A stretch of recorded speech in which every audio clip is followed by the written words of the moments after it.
tutaramenya ikintu na kimwe kuri Yesu, hari ikintu cyari mu mitima yacu twaramukunda. Kumukorera n'umuriro kandi atabintu byinshi cyane uramenya kuri Bibiri ivyita urukundo. Imana utiyumvira igihembo na kimwe, utiyumvira merci y'umuntu n'umwe. Ikibazo si n'abantu, ikibazo ni wewe nyene. Hinduka wewe nyene hejuru ubikemura indani. Urabiza tuyu umuzi nawe uranduye, igiti ntikizosubira kunana kugira uza aho nyene. Wumvise Imana.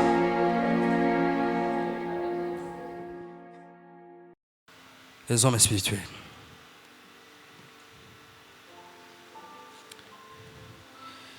Kimwe mu bintu bibaranga, nta kintu na kimwe bisigariza imbere y'Imana. Vyose barabizana, vyose barabirekura imbere y'Imana. Amasantima yabo, ama emotion yabo, inguvu zabo, imitima yabo, vyose babirekurira imbere yayo.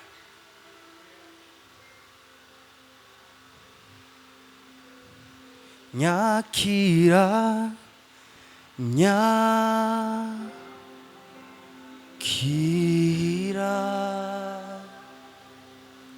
mwaminda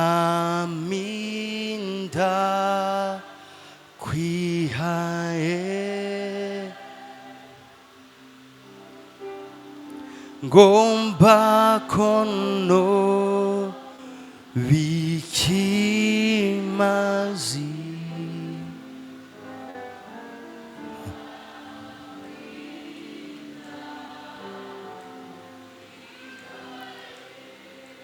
Nyakira,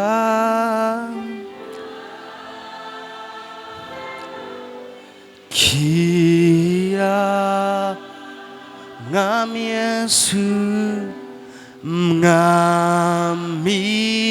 nda.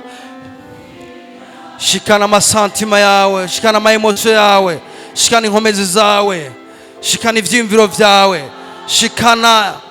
ishikane, shikana ibihimba vy'umubiri wawe, shikana amaso yawe, shikana amaguru yawe, shikana amaboko yawe, shikana vyose vyawe. Ndakwiha, nyakira, nyakira,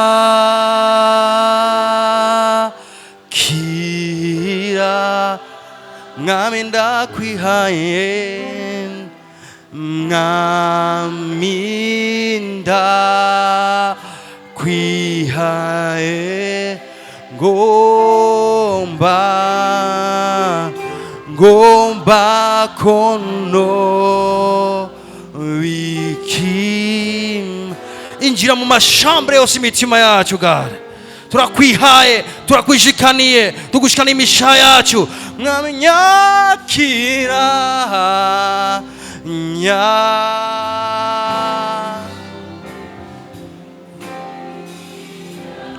mwami ndakwihaye, mwami ndakwihaye, ngomba kono bikimazi, ngomba kono bikimazi.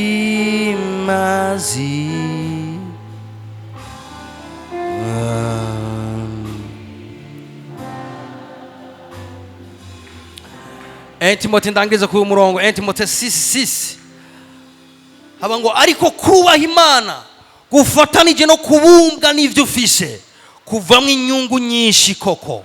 Twese tuvuga ati kubumbwa n'ivyo ufise. Les hommes spirituels n'abantu bize kubumbwa n'ivyo bafise. Muzoshobora kuba umuntu w'imwemu utariga kubumbwa n'ivyo ufise.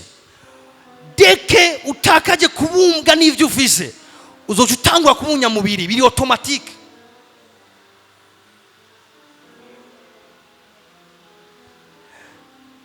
Uni Paulo ikaravuga gutya, yavuze ngo kuko nize kubumbwa n'ivyo mfise. Twese tuvuga ati kubumbwa ni iki? Ni satisfaction, nuguhazwa. Bani Imana kandi ababwire wigishe rimwe rizima kunezerererwa ivy'Imana imaze kuguha, ukaba ukeneye kuba umuntu aguma atera imbere spirituellement, uve mu guhamira ivyo utararonka. Hari itandukaniro ryo gusengera ibintu, kwitega ibintu ku Mana no guhamira ibintu. Guhamira ibintu ni n'umuntu arashaka ibintu mugabo ukabona ko sukubishaka biri normal, hari akandi gatushe ku mwasi kamusunikira gushaka ivyo bintu ku buryo ari prêt kugira ivyo ari byo byose, ku buryo compromet n'ijambo ry'Imana kugira aronke ivyo bintu. Vyamaze kurengera kubishaka gusa normalement, vyamaze kwinjira handi hantu guhamira ivyo bintu. Mugabe biri kitubwira ngo hari ikintu gikomeye cyane cyitwa kubumbwa n'ivyo ufise, ngo kubaha Imana gufatanije no kubumbwa n'ivyo ufise. Bumbwa n'umwana ufise, bumbwa n'umugore wawe, bumbwa n'umugabo wawe, bumbwa n'akazi uri kurakora, bumbwa kubura umusore, bumbwa kubura umwigeme, bumbwa kubura icuri nyero no munsi. Kubumbwa ni sentiment spirituel umuntu agendana yo kumva nezerewe etape Imana imugejejeko. Bona Imana yonyene iranezererwa intambuko ya mbere igize Imana yayinezerererwa. Reka ndayiguprove. Imana rigeze kuba ifise projet yo kure mu muntu mwisho yayo, nico kintu yabona comme finalité. Mugabo irarema isi, irarema umuco, irarema ibikoko, irarema ibiyaga, irarema ibintu byose, kandi bibigenda tubwira ngo ku munsi wa mbere igira ibi, ivyo bintu biremye ibiravye irabishima, ibona ari vyiza, nirashikira finalité. Ishaka umuntu mwisho yayo, kuko igihe heza kurema umuntu yaciruhuka, nga procedure biraba ibona ni vyiza, hamira tuza. Imana yishoye kwikorera byose umunsi umwe. Mga kubeka itabikoreye umunsi umwe, Imana ifise programme zayo. Praise God. Alors, umuntu atangura gutakaza kubumbwa mu gushaka kwakira ibintu byose icyarimwe. No, nibishoboka gushobora kwakira ibintu byose icyarimwe. Reka mbende yikubwire mu majambo yuguruye n'amasengesho yawe niyo kwishurirwa icyarimwe. Believe me. Hari bizokorwa ku munsi wa mbere binezerererwe, Imana igamije umunsi wa gatandatu ire mu muntu. Praise God. Mugabo era hari ivyikoze ku munsi wa mbere ikiratuza, iracyafuza inkome zo gukora ibindi muga irituriza. Ku munsi wa kabiri irakora ibindi hama irituriza. Ku munsi wa gatatu irakora ibindi iraruhuka. Kandi rero ivyo yakoze irabasatisfait, niraronka produit fini muga ivyiriki irakora irabinezererewe. Biva ngo irabiraba ibona ni vyiza. Nshuti yanjye, ivyo wakoze uno munsi ubiravye wumva uryoherewe ivyo bikorwa. Hari umuntu nosema ko atanezereye ivyo ari uno munsi n'ivyo kahise, n'ivyo yakoze muri kahise ntabinezererewe. Kimwe muri bitangura gutosekaza spirituality y'umuntu nukugenda hamiye ibintu atararonka, nukubaho future ntabeho present.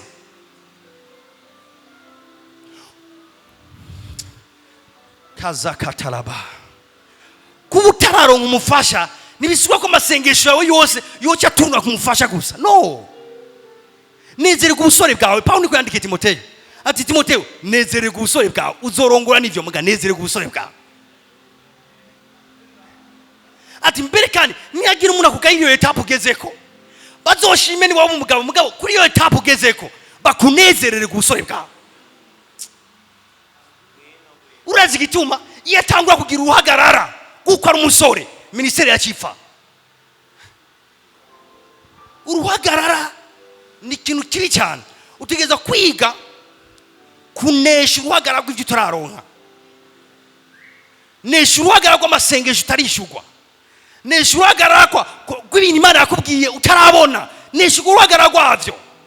Ivyo Imana yatubwiye tubirindirana ituze mu mitima yacu.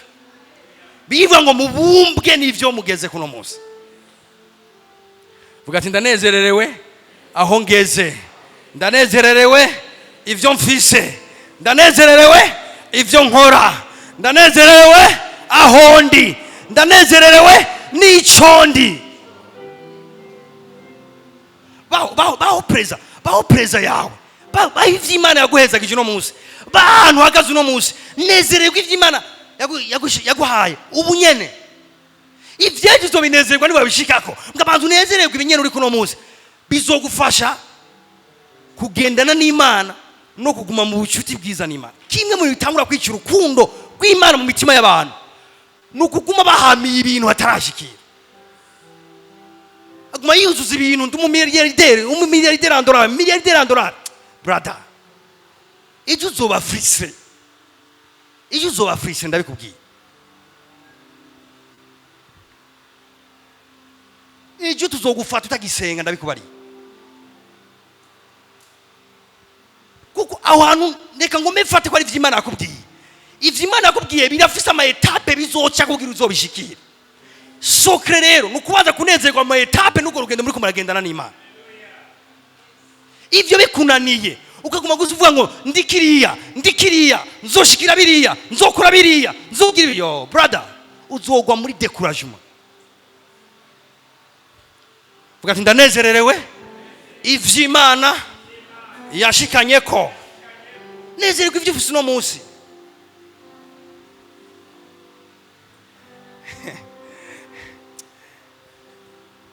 Jinde maze kubona abantu enjoyinga 10,000, hari undi muntu afise 100,000 ateka ari enjoyinga. Kubera iki? Niyigishijwe kwinjoyinga ivy'Imana yamuhaye. Haleluya. Reka meze umurongo. Ariko kubaha Imana gufatanije no kubunga n'ivyo ufise. Biragoye kubaha Imana bidafatanije no kubunga n'ivyo ufise. Bisha vyanga. Ariko kubaha Imana gufatanije no kubunga n'ivyo ufise kuvamo inyungu nyinshi koko. Haleluya. Kuko ataco twazanye mw'isi kandi ataco dushobora kuyivanamwo. Niganza mugeza mubwiye ati frere cyangwa uti sister, nta na kimwe mu byo ufise uzokura hano. Urazi ibintu bikorera gutera stress, nta na kimwe uzokura ngaha.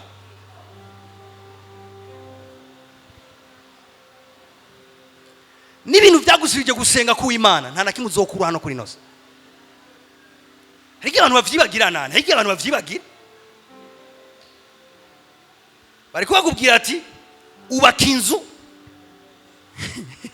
mvuga iki, gira konti ni y'amafaranga, gira umugore, gira abana, gira akazi, mbwa ugume wibuka ko nta na kimwe uzokura muri inose.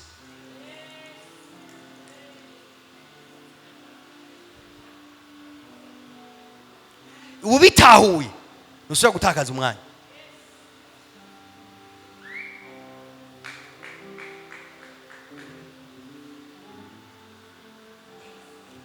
Uko nukura abantu batinya mbwa ndakukubariye, nta kintu na kimwe uzokura hano muri inose.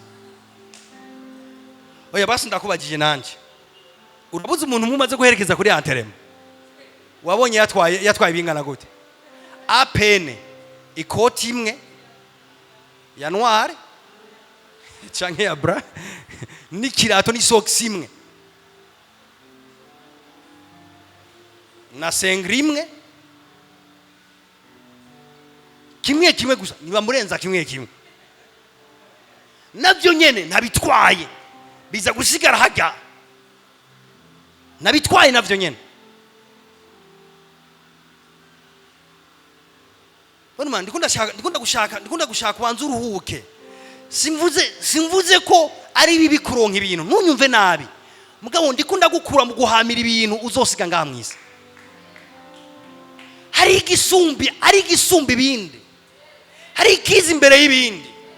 Biratangaje mweme yanumye gukosora. Hari imitima y'abantu yamatanye n'ibintu atana kimwe azotwara bavuye hano muri nose. Hari ikintu kimwe biri tubwira uzotwara ngo ni ibikorwa vyiza wakore hano muri nose. Nshuti yanje, reka yunda kubwira ikintu kimwe. Ukabura umuntu ari smart, ukabura umuntu wikunda. Hari ngo mvuga abantu afere kwikunda ngaha. Ukabura umuntu ukeneye yuko ivyo wakoze uzomara ubuzima bwawe bwose winezererwa, vyinvestise mu bwami bw'Imana. That's all. Rondera umuntu yabuze bisi, murihire bisi. Rondera umuntu atafunguye uwo munsi, mufungurire. Fata isaha imwe yikoreshereza Imana. Iyo saha niyo izogukwirikira, ayo mafaranga wahaye umuntu niyo uzotwara, ayo wariye vyaheze. Ayo washize ku ikonte uzoyasigaho nyene. Ibikorwa vyiza mu vyahise Yohana 14 kwavuga, ivyo twakoze nivyo vyonyene biduherekeza. Alors les hommes spirituels nibo batahura ivyo, nibo batahura ko ivyo nariye vyarenganye, ivyo ninvestije ahantu quelque part vyarenganye, ibintu vyonyene nashize mu bwami bw'Imana nivyo bizonkwirikira, nivyo tuzobana ibihe bitazoshira.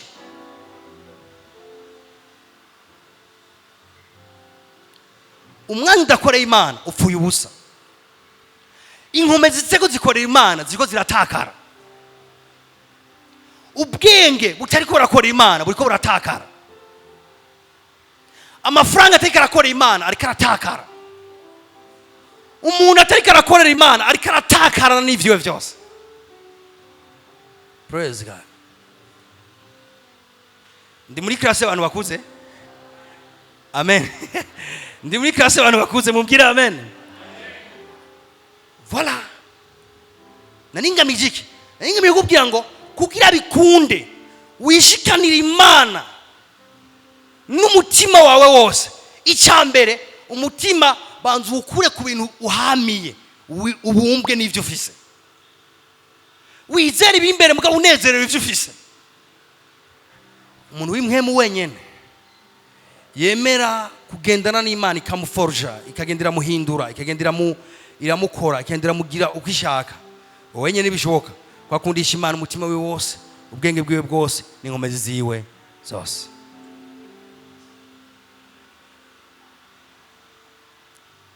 Twayejeje rero duhaguruke.